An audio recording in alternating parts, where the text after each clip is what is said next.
Sa mas pinaigting na kampanya kontra iligal na droga, matagumpay na naaresto ang isang binatilyo matapos mahulihan ng hinihinalang shabu sa Davao del Norte. Alamin ang balitang hatid ni Pacho Woman, Sheena May Ilagan. Ang isang drug personality matapos isagawa ang search warrant operation nito lamang Hulyo taong kasalukuyan sa Duhali, Davao del Norte.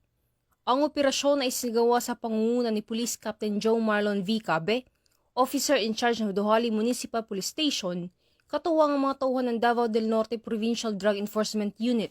Kinilala ang suspect sa alias na Miyong, 19 anyos, isang laborer at residente ng Duhali, Davao del Norte.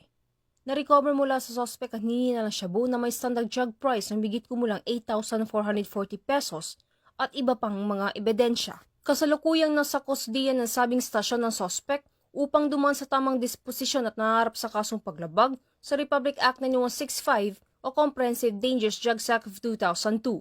Samantala, ang Police Regional Office 11 ay patuloy na pinapaigting laban kontra kriminalidad alinsun sa kampanya ng Bagong Pilipinas na panatili ng kapayapaan at kaayusan tungo sa pagsulong ng bansa.